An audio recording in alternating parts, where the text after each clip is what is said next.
नमस्कार दोस्तों, जय हिंद, वंदे मातरम। सभी प्यारे मित्रों का वेलकम, अभिनंदन है टीटी फैमिली शिक्षकों के परिवार जायसवाल कोचिंग सेंटर पर, पावर्ड बाय शिक्षा ही प्रकाश है।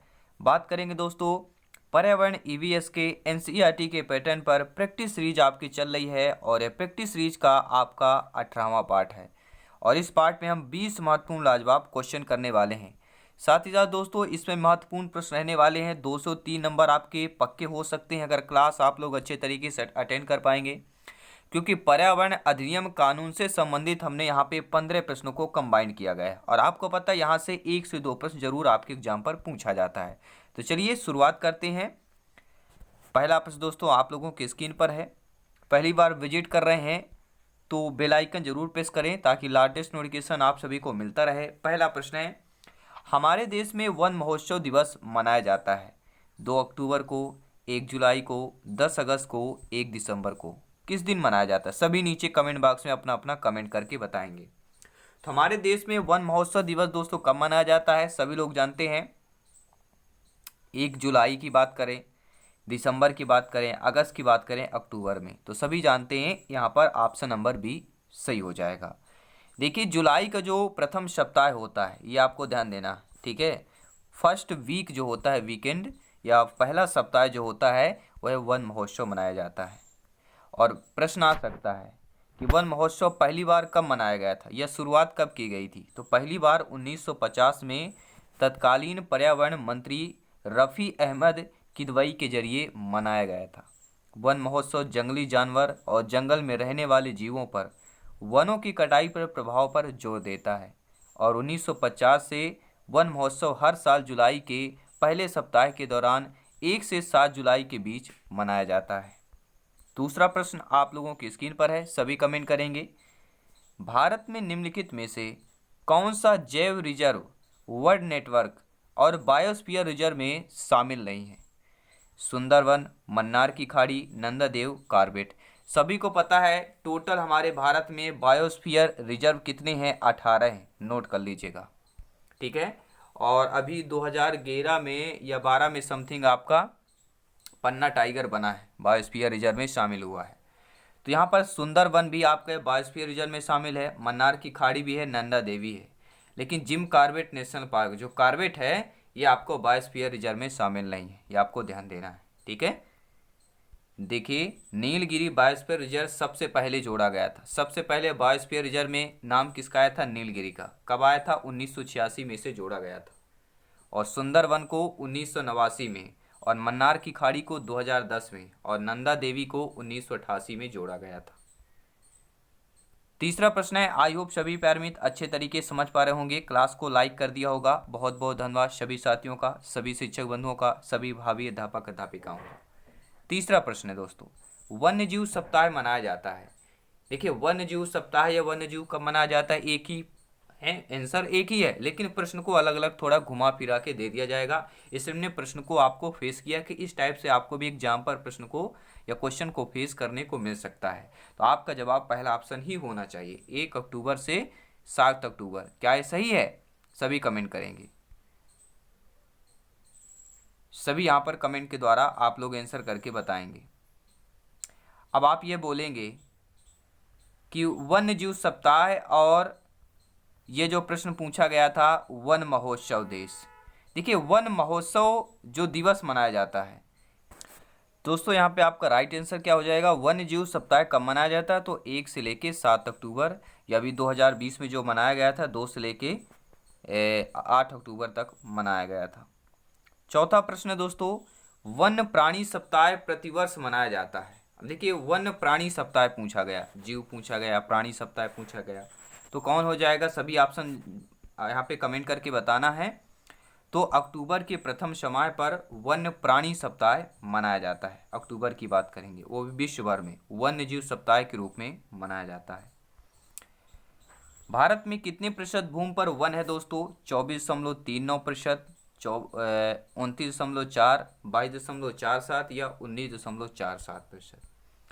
तो वर्तमान में कितने प्रतिशत भूमि पर वन है? देखिए वर्तमान नहीं दिया गया यहाँ पर, लेकिन ऐसा प्रश्न आएगा तो वर्तमान में ही आपको उत्तर देना पड़ेगा, ठीक है। तो वर्तमान में दोस्तों 24.39% है 2000 अकॉर्डिंग टू 2017 या 19 की बात कर रहे हैं। और 2007 में 19.47% था 2007 में। और फिर 2017 की रिपोर्ट के अनुसार 24 हुआ और 2019 में 24.39%। ये नोट कर लेना है। अगला प्रश्न है, भारत में निम्नलिखित में से कौन सी एजेंसी मुख्य रूप से प्रदूषण के मापन से संबंधित है? ग्रीन ट्रिब्यूनल, केंद्रीय प्रदूषण नियंत्रण बोर्ड, केंद्रीय जल आयोग, सर्वे ऑफ इंडिया। तो दोस्तों ऐसी एजेंसी जो मुख्य रूप से प्रदूषण के मापन से संबंधित एजेंसी कहलाती है, तो वह हमारी कौन सी एजेंसी है? केंद्रीय प्रदूषण नियंत्रण बोर्ड। ये नोट कर लीजिएगा। भारत में केंद्रीय प्रदूषण नियंत्रण बोर्ड मुख्य रूप से प्रदूषण के मापन से संबंधित है। जल एवं वायु प्रदूषण के मूल्यांकन, निगरानी और नियंत्रण के लिए केंद्रीय प्रदूषण नियंत्रण बोर्ड एक शीर्ष राष्ट्रीय संस्था है। यह बोर्ड जल, वायु, ध्वनि प्रदूषण से संबंधित समस्त सेवाओं की रोकथाम और नियंत्रण के लिए सलाह देता है तथा मंत्रालय को तकनीकी सेवा भी प्रदान करता है। 7वां प्रश्न है साथियों, ग्रीन पीस इंटरनेशनल का मुख्यालय अवस्थित है? न्यूयॉर्क पर, सिडनी पर, एम्स्टर्डम पर या नागासाकी पर? सभी कमेंट करेंगे जिनका सपना है गवर्नमेंट टीचर बनना। तो ग्रीन पीस इंटरनेशनल का मुख्यालय दोस्तों कहाँ पर है? तो आपके एम्स्टर्डम पर स्थित है। और ये कहाँ पर है हम पूरा डिटेल के साथ बताने वाले हैं। नीदरलैंड की बात करेंगे। ग्रीन पीस एक स्वतंत्र वैश्विक अभियानकारी संस्था है जिसकी स्थापना 1971 ईस्वी में हुई थी। इस संस्था का उद्देश्य था वैश्विक स्तर पर व्यक्तिगत और सामूहिक प्रयास के जरिए पर्यावरण संरक्षण एवं विकास को प्रोत्साहन प्रदान करना। ग्रीन पीस का मुख्यालय एम्स्टर्डम पर यानी नीदरलैंड पर स्थित है। 8वां प्रश्न है, वन्यजीव सुरक्षा नियम पारित किया गया था 1960 में, 62 में, 72 में, 75 में? सभी कमेंट करेंगे। वन्यजीव सुरक्षा अधिनियम पारित दोस्तों आपके 1972 में हुआ था, 1972 में। इस अधिनियम में अवैध शिकार एवं व्यापार को रोकने के लिए जुर्माने एवं दंड का प्रावधान रखा था। और जनवरी 2003 में अधिनियम में संशोधन भी किया गया है और सजा और अधिनियम के तहत अपराधों के लिए जुर्माना और अधिक कठोर बना दिया गया है। 2003 में इस पर संशोधन भी हुआ है। तो वन्यजीव सुरक्षा नियम 1972 में पारित हुआ। और वन्यजीव सुरक्षा नियम पर प्रश्न आ सकता है कि इस पर जो है संशोधन कब किया गया है दोबारा? तो 2003 में फिर से इसका संशोधन किया गया है। 9वां प्रश्न देख लेते हैं, क्या प्रश्न है? जो व्यक्ति जंगल में कम से कम 25 वर्षों से रह रहा है उनका उस जंगल भूमि पर और उसमें पैदा होने वाली वस्तुओं पर अधिकार है। यह जनादेश किसके द्वारा दिया गया था? भूमि अधिग्रहण अधिनियम 1894 के द्वारा, संविधान अनुसूचित जाति आदेश संशोधन विधेयक 2012 के द्वारा, भारतीय जंगल अधिनियम 1927 के द्वारा या जंगल अधिकार अधिनियम 2007 के द्वारा। तो जो व्यक्ति कम से कम जो है जंगल में 25 वर्षों से रह रहा है उस जंगल भूमि पर उसमें पैदा होने वाली वस्तुओं का अधिकार है। यह जनादेश दोस्तों जंगल अधिकार अधिनियम 2007 में पारित किया गया है। डी ऑप्शन सही हो जाएगा। यह अधिनियम जनजाति व अन्य परंपरागत वनवासियों को वह अधिकार जो इंडियन फॉरेस्ट एक्ट 1923 के तहत छीन लिया गया था उन्हें फिर पुनः प्रदान किया गया है। 10वां प्रश्न है, पर्यावरण संरक्षण अधिनियम किस वर्ष पारित हुआ था? सभी कमेंट करेंगे। पर्यावरण संरक्षण अधिनियम 82, 86, 92, 96? सभी कमेंट करेंगे। 4 बेहतरीन लाजवाब ऑप्शन दिया गया है। तो पर्यावरण संरक्षण अधिनियम कब पारित हुआ था? 1986 में। नोट कर लीजिएगा। हम ऑप्शन नंबर बी की बात कर रहे हैं।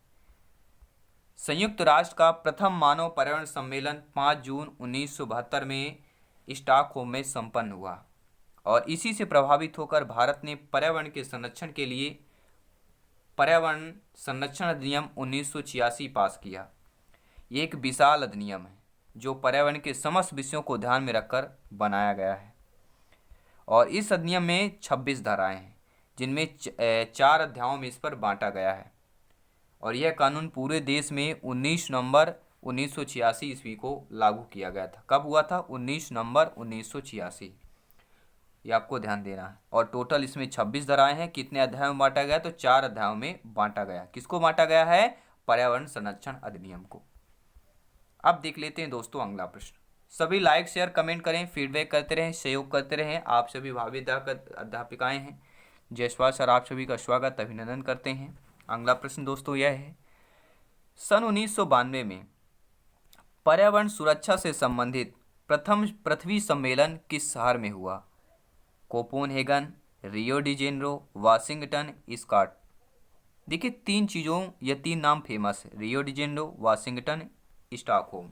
ये इन्वायरमेंट में हमें मिलता है। इन्हीं तीनों नामों में हमें कन्फ्यूज भी होता है, तो कन्फ्यूज नहीं होना है। अगर देखिए पृथ्वी सम्मेलन अगर पूछा जाए जो 1992 में पर्यावरण सुरक्षा से संबंधित है, तो कहाँ पर हुआ? तो रियो डी जेनेरो। ये आपको ध्यान देना है, रियो डी जेनेरो। ये आपको ध्यान देना, जब भी पृथ्वी सम्मेलन पूछा जाए तो रियो डी जेनेरो के ऑप्शन की क्लिक कर लेना है। और ये कहाँ पर है? ब्राज़ील पर, सभी लोग जानते हैं। इस सम्मेलन का एजेंडा 21 घोषणा पत्र प्रस्तुत किया गया, जो मुख्यतः हानिकारक गैसों के उत्सर्जन में कमी लाने से संबंधित था। तो पर्यावरण कानून से या अधिनियम से संबंधित हमने यहाँ पे महत्वपूर्ण प्रश्न कर रहे हैं, जो बहुत ही इंपॉर्टेंट है। वीडियो को अंत तक, क्लास को अंत तक ज्वाइन करते रहें। हर एक क्वेश्चन यहाँ पे इंपॉर्टेंट है, क्योंकि सिलेक्शन 101% श्योर एंड प्योर है, क्योंकि तैयारी दोस्तों आपके सिलेबस के अकॉर्डिंग 100% चल रही है। अगला प्रश्न है, कौन सी अंतर्राष्ट्रीय संस्था जो पूरे विश्व में पर्यावरण सुरक्षा को देखभाल करती है? WWF, WHO, पेटा या UN की बात कर रहे हैं। तो सभी जानते समझते हैं, ज्ञानी सबब व्याख्याता लोग हैं, कि ऐसी अंतर्राष्ट्रीय संस्था जो पूरे विश्व में पर्यावरण सुरक्षा को देखभाल करती है वह WWF है, world wide fund of nature की बात करेंगे।